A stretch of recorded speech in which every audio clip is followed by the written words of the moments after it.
It's electric focus, and I've had the Volvo XC40, or EX40 as it's known now, recharged Twin Ultra for 6 months. So this is now my first review. Let's get straight into the video.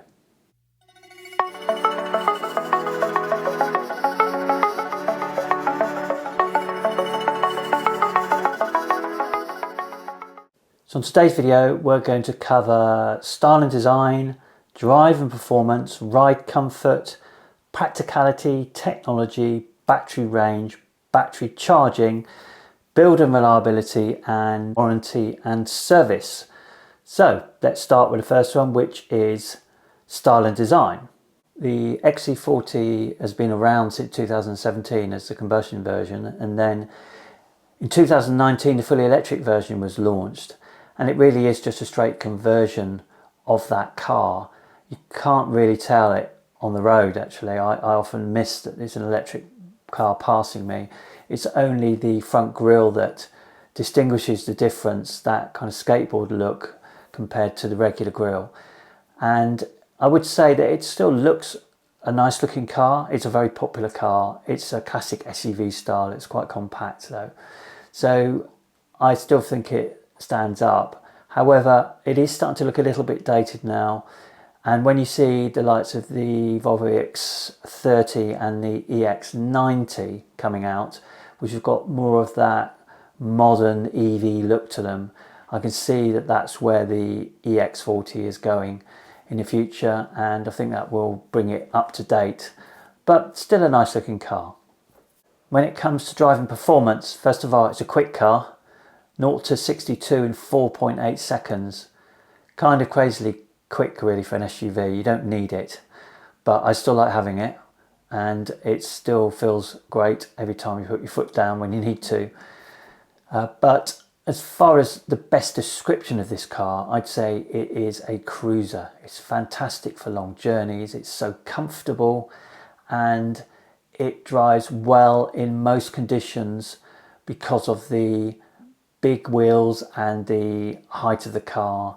It's best on straight roads rather than twisty, windy country roads because of its weight and also its height. You just really do feel that sometimes when you're going around those corners. So I wouldn't call it a particularly sporty car, even though it's got that speed. It's much better for longer journeys or relatively short journeys where you're having to deal with bumpy roads, because it's got great feeling suspension, even though it's a little bit noisy at the front, which I've seen a few people mention, and that doesn't really detract from the comfort that you get from the car and the ease in which it is to drive. So overall, a great cruiser for long journeys. One of the things I really like in an EV, I had it on the Jaguar I-Pace, is one pedal driving.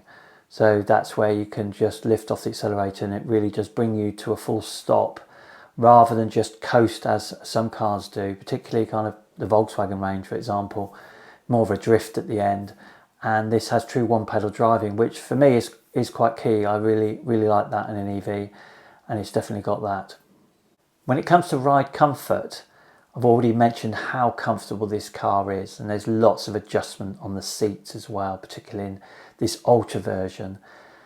And also with the Ultra version, you get memory seats, which I really like, and they're linked to your profile. So when you get into the car, if the last person's changed the settings, it just goes and automatically changes to your settings when you sit down.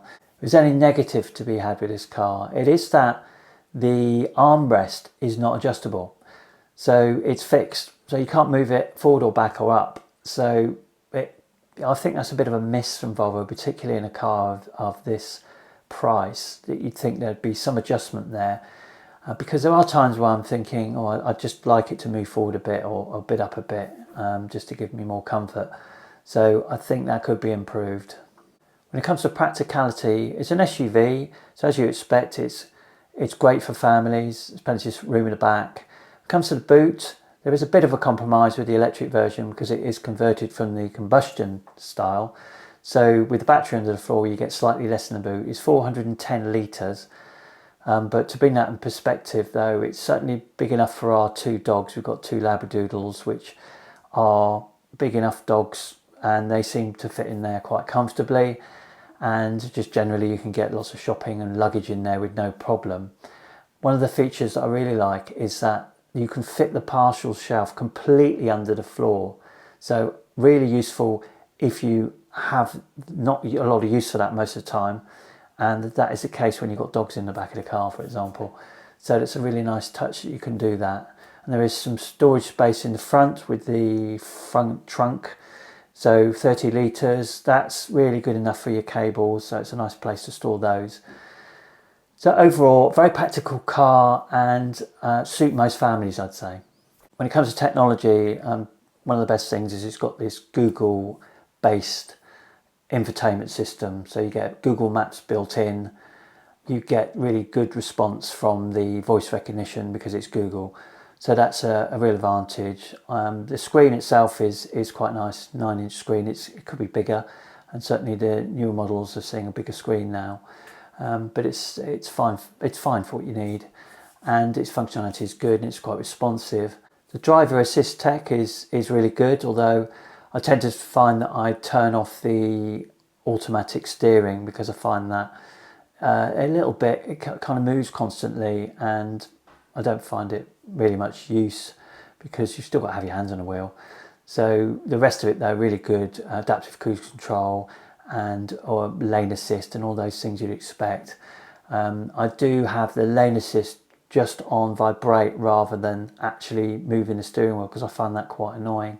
On the Ultra version you get the 360-degree camera, and that's really good quality, I think, and it works really well, and I find it really easy to use. It makes parking an absolute cinch.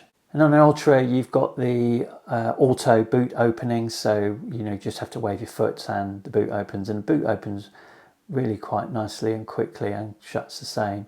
We've also got 2 USB-C slots at the front and wireless charging for your phone, and then you've got the app that comes with it, so you can remotely set your air conditioning, for example, and your heated seats and heated steering wheel.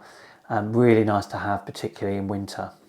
When it comes to battery range, my experience so far is proving pretty good actually. It's been better than I expected. The EV database figure, which I tend to use EV database, really good for checking out realistic range on cars. It's very accurate.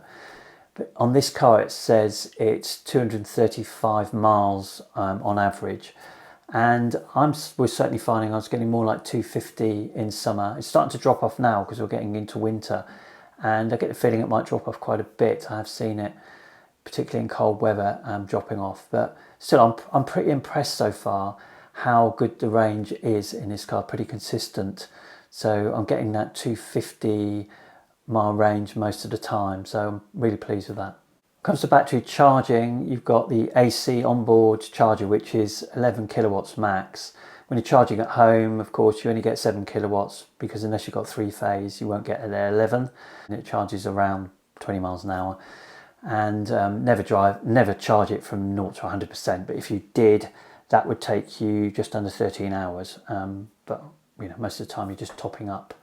When it comes to DC charging out on the road, so ultra rapid charging, the Volvo EX40 can go up to 205 kilowatts. So a nice fast charging speed. However, I've not seen that yet because I haven't done any really long journeys.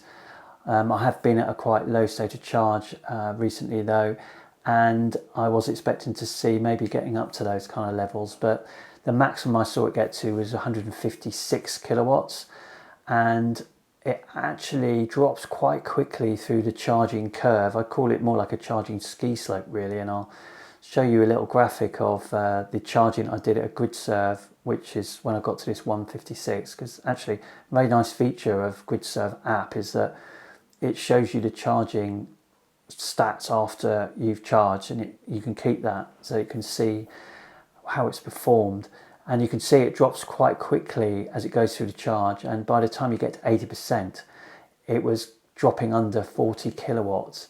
So I wouldn't recommend charging much above 80% because you're going to be waiting quite a long time. It's better to plan in another charge later on and do a 10 to 80% charge each time. So that will be quicker for your overall journey. So don't bother staying on the charger much longer. When it comes to build and reliability, well, apart from very early on I had a problem with the infotainment system that was fixed, I haven't really had any issues since then, and the car has been performing absolutely perfectly. I would say that it's built very well, and it's what you should expect from a premium car. Good quality materials, everything works well, and fingers crossed it carries on as it is now with a worry-free driving. When it comes to warranty and service, just for your information here really, you get a 3-year warranty or 60,000 miles. You only get a 1-year Volvo Assist though. After that you have to pay for it, so a bit disappointing. Why not include that in the full 3 years? When it comes to the battery, this is fairly standard now on most batteries, you get an 8-year warranty or 100,000 miles, so complete peace of mind there that it's going to last throughout its lifetime, that I'm certainly going to have the car. And that guarantees that it doesn't drop below 70% state of health. So total peace of mind there, and it's nice that you've got that. So overall, after 6 months, what do I think? Well, it's a lovely, comfortable, practical cruiser. It's not the most exciting car in the world, but it's a very popular car for a reason. People like SUVs. It's a nice ride height. It's comfortable, as I say, on long journeys particularly. And it's not had any major issues apart from that infotainment problem at the beginning. So far, after 6 months, really pleased with it. So highly recommend it. If you're looking for this type of car, then it certainly should be one on your list to check out. Go out and have a test drive in it. You'll see what I mean about the comfort. And that's it for now. As always, thank you for watching, and I'll speak to you soon.